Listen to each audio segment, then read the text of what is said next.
Nous sommes le jeudi 25 novembre 2021. Bienvenue aux informations de la mi-journée. Voici les titres.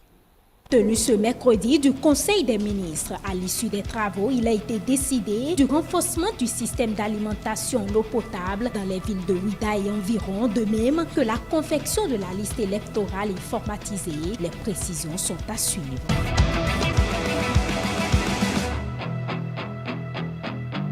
Clôture de l'opération CEF Domaine One de sécurisation de la zone E du golfe de Guinée. C'est la base des forces navales nationales de Cotonou qui a servi de cadre à la dite cérémonie.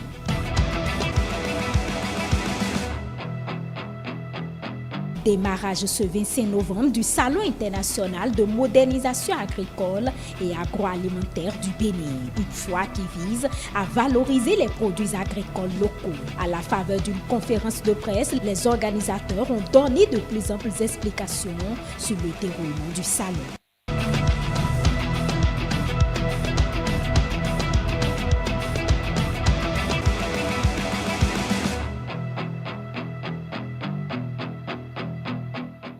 Merci de nous préférer pour vous informer. Les membres du gouvernement se sont réunis ce mercredi 24 novembre 2021 en Conseil des ministres sous la présidence du chef de l'État, son Excellence Patrice Talon. Plusieurs décisions ont été prises, des nominations ont été prononcées. Je vous invite à suivre un extrait du compte-rendu lu par le secrétaire général adjoint et porte-parole du gouvernement, Wilfried Léon Ngwedji. L'adoption du décret portant règles de coordination des régimes de retraite entre la Caisse nationale de sécurité sociale et le Fonds national des retraites du Bénin. Ce décret vient combler l'absence de tests d'application permettant l'ouverture des droits à pension de retraite pour les travailleurs ayant été affiliés durant leur carrière, aussi bien à la Caisse nationale de sécurité sociale qu'au Fonds national des retraites du Bénin. En effet, les lois portant Code de sécurité sociale et Code des pensions civiles et militaires de retraite en République du Bénin ont prévu la mise en place d'un mécanisme de coordination pour favoriser le maintien des droits. C'est donc pour traduire dans la réalité ces dispositions légales que le présent décret est adopté. Désormais, les droits acquis par les agents ayant cotisé successivement ou alternativement auprès des deux organismes seront sauvegardés et pris en compte dans la détermination des périodes de cotisation, la liquidation des prestations de vieillesse, d'invalidité ou de survivants. Le ministre du Travail et de la Fonction publique assurera, en relation avec le ministre de l'Économie et des Finances, son application effective. Au titre des autres mesures normatives, le Conseil a adopté les décrets portant approbation des statuts modifiés et augmentation du capital de la Société des infrastructures routières du Bénin, devenue Société des infrastructures routières et de l'aménagement du territoire par absorption de l'Agence du cadre de vie et du développement du territoire.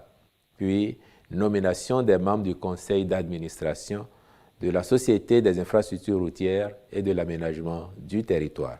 Au chapitre des communications, en point 1, la contractualisation pour la réalisation de 8 forages d'exploitation et de 2 piézomètres dans le cadre du projet de renforcement du système d'alimentation en eau potable de la ville de Ouidah et ses environs.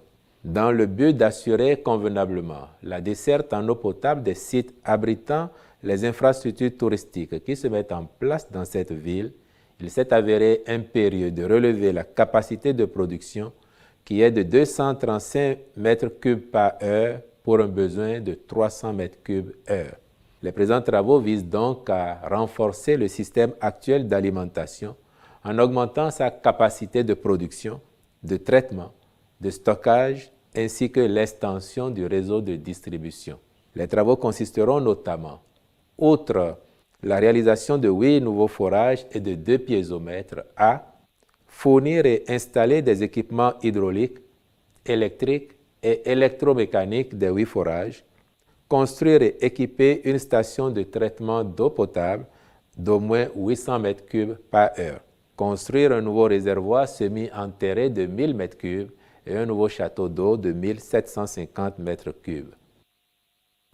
Autre élément dans ce journal, clôture ce mercredi 24 novembre 2021 de l'opération Safe Domain 1 de sécurisation de la zone E du golfe de Guinée à la base des forces navales. Opération démarrée lundi 22 novembre 2021 sous la commande de la Marine nationale et qui a connu la participation de plusieurs autres pays dont le Togo et le Nigeria. Stanislas Samoa, Cédric Denalé, bonne aventure à l'Oignon.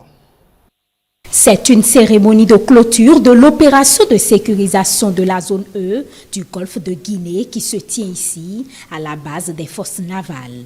Les différents commandants d'équipage et de navires et plusieurs capitaines ont pris part à cette cérémonie au cours de laquelle le représentant de l'ONUDC et le capitaine de vaisseau a précisé l'intérêt de leur soutien apporté à la présente opération. OTC, as also in Tactical Command and officers of the task group that conducted Safe Domain, l'ONUDC a apporté tout son soutien logistique et autres pour faire marcher cette opération.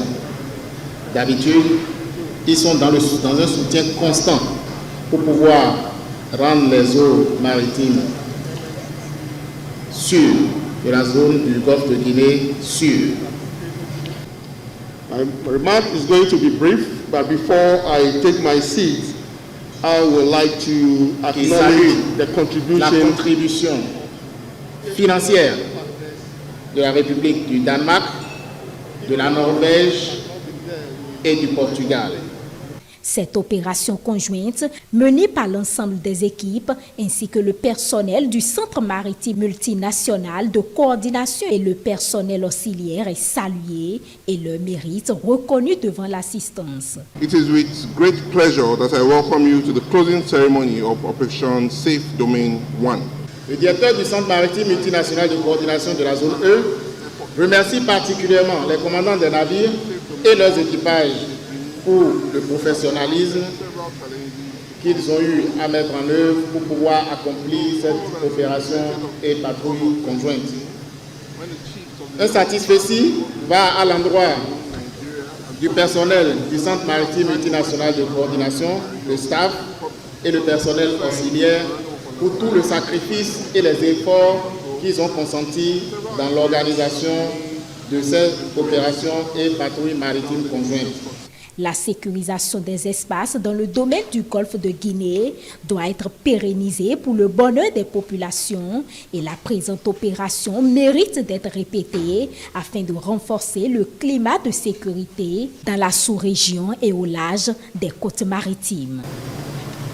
Je voudrais et j'espère vivement que cette opération qui a commencé aujourd'hui marque de façon solennelle le début des opérations de patrouille conjointes dans la zone E. Vous n'êtes pas sans savoir que ces différentes patrouilles effectuées pendant ces 48 heures permettront de renforcer le climat de sécurité et de sûreté dans notre espace commun.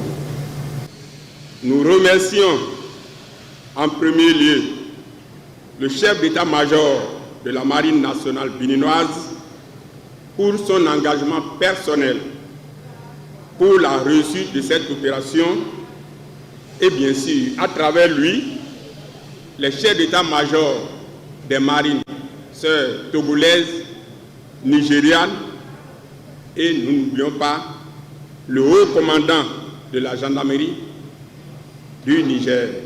L'opération Safe Domain 1 a duré 3 jours, au bout desquels les commandants des navires et leur équipage ont été davantage outillés sur les techniques d'intervention rapide et de sécurisation de l'espace dans le golfe de Guinée.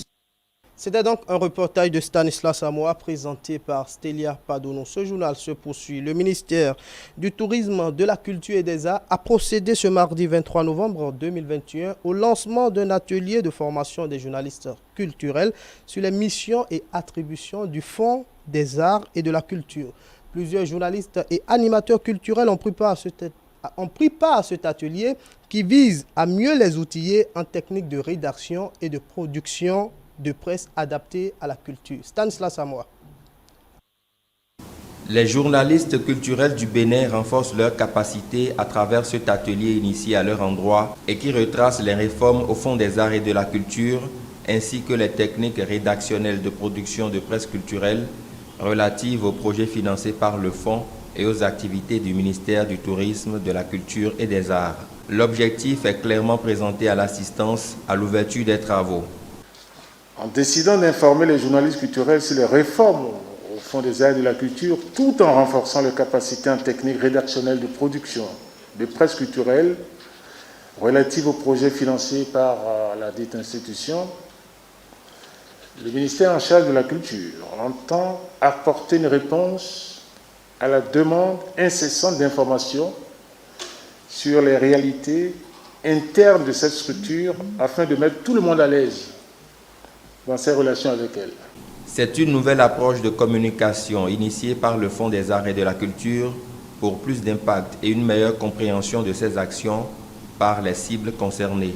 En optant désormais pour cette approche communicationnelle, l'aspiration de la Direction générale du Fonds des arts et de la culture est d'impacter davantage, et ce sur le long terme, les différentes cibles concernées par les réformes actuelles et celles à venir, la mise en conformité imminente de ces statuts avec la loi numéro 2020-20 du 2 septembre 2020 portant création, organisation et fonctionnement des entreprises publiques en République du Bénin.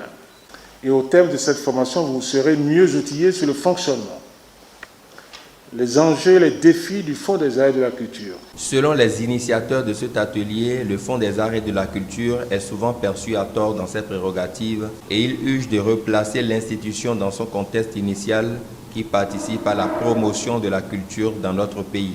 Il vous reviendra ensuite d'être les relais de cette structure qui, du fait d'une mauvaise ou d'une perception approximative, suscite plusieurs types de réactions au sein du monde culturel. À la seule vocation du nom, FAC, comme on le sait, suscite beaucoup de divergences. Et comme vous le constatez, au cours de l'atelier, il y a des professionnels des médias qui vont échanger avec leurs amis, leurs collègues, qui vont échanger pour voir comment est-ce qu'il faut se comporter, quelle attitude à tenir quand on est en face d'un travail du genre. Ça, on ne peut pas, quelqu'un d'autre ne peut pas le faire, c'est naturellement des spécialistes. Mais nous avons le devoir de mettre à la disposition des journalistes les informations fiables concernant les actions du gouvernement dans le secteur de la culture. Plusieurs communications seront déroulées et permettront aux participants d'acquérir de nouvelles aptitudes en ce qui concerne les techniques de production de presse adaptées à la culture, sur les réformes majeures au sein du Fonds des arts et de la culture, en vue d'en améliorer la qualité et les performances. Les responsables du ministère de l'Agriculture, de l'Élevage et de la Pêche ont animé ce mardi 23 novembre 2021 une conférence de presse axée sur les préparatifs de la première édition du Salon international de modernisation agricole et agroalimentaire du Bénin. Une foire qui vise la valorisation des produits agricoles locaux.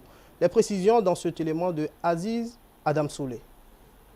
Du 25 au 28 novembre prochain au stade de l'Amitié Générale Mathieu Kérékou de Cotonou et du 2 au 5 décembre 2021 à la place Tabera de Parakou se tiendront la première édition du CIMA à Bénin, le Salon international de modernisation agricole et agroalimentaire. Relever le potentiel des pôles de développement agricole du Bénin, mobiliser plus de partenaires et d'investisseurs autour de la modernisation de ce secteur pour un véritable développement des filières et des pôles de développement agricole.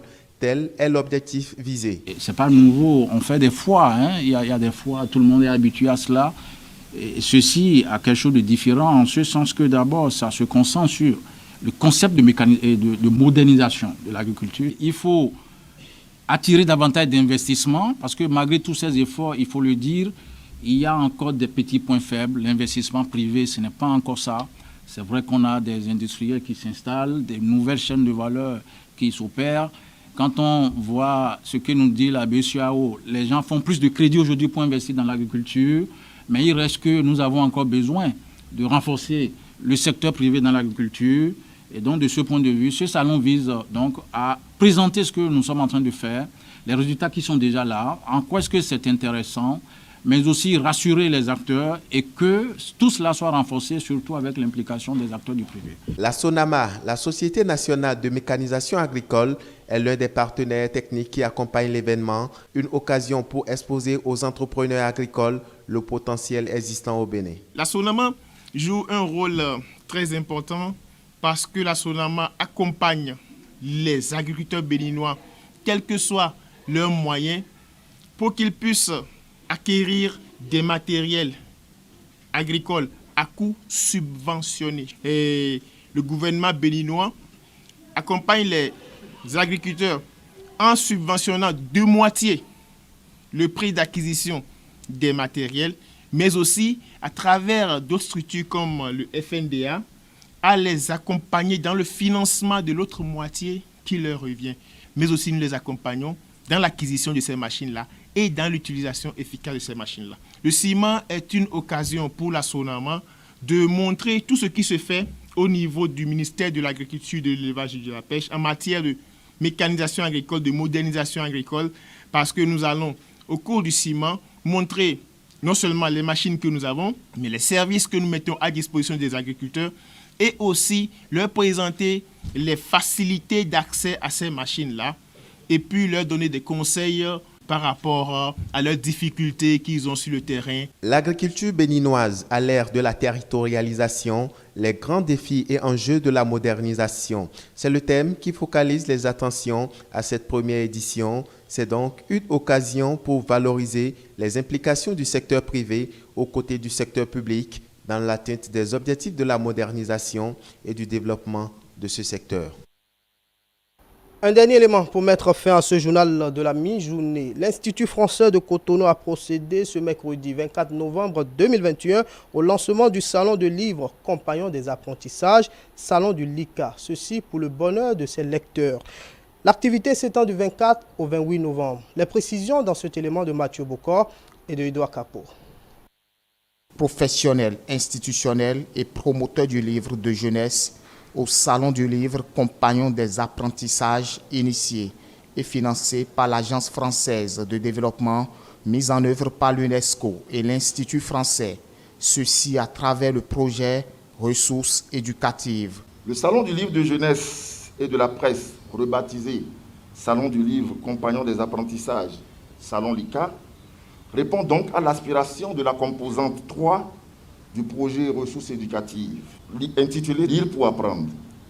Il regroupe donc tous les acteurs de la chaîne du livre, écrivains, éditeurs, libraires, bibliothécaires, pour ne citer que ceux-là, autour d'un objectif commun, celui de la valorisation du livre de jeunesse auprès des lecteurs d'une part et du rapprochement des différents acteurs en vue d'une meilleure structuration de la chaîne du livre au Bénin, d'autre part. Les acteurs entendent toucher la plus grande cible en mettant en place des actions de sensibilisation et médiation permettant de faire évoluer la perception et l'usage du livre. Et pour atteindre cet objectif, une boutique en ligne est même créée. J'exhorte la population, notamment les jeunes apprenants, et à s'approprier ce salon, à visiter massivement le site web et les différentes plateformes mises en place à cet effet. J'invite aussi les jeunes de toutes les localités ciblées à participer massivement aux différentes activités et je souhaite à tout un chacun de passer un excellent moment de détente et d'apprentissage. Au cours de ce salon du livre, la personnalité d'Hervé Gigot a été célébrée et magnifiée à travers des témoignages. Le prix Hervé Gigot pour l'illustration du livre Jeunesse en Afrique, édition 2021, a connu son verdict. Maxia Ladiaka, nominé premier. C'est un grand cadeau de l'univers d'avoir reçu ce trophée parce qu'il y a 3 jours, le 19 passé, que j'ai fêté mon anniversaire. Et secondo, Hervé Gigot fut mon premier formateur en 2009 en art plastique. Quand j'avais l'aspiration, c'est lui qui m'a donné le courage. C'est lui qui a semé en moi la passion de l'art. La mise en œuvre de ce salon s'inscrit dans une approche participative, multi-acteurs avec l'ensemble des acteurs micro et mésosystémiques de la chaîne du livre au Bénin. Ainsi se referme ce journal de la mi-journée. Merci de l'avoir suivi. Merci également à toute l'équipe technique conduite par Saint-Tiche-François. Retrouvez-nous sur nos différentes plateformes digitales. www.etelebénin.com. Sur YouTube, Facebook, tapez tout simplement dans la barre de recherche ETélé Bénin. ETélé avec vous pour vous. Prochaine édition du journal présenté, 19h. À bientôt.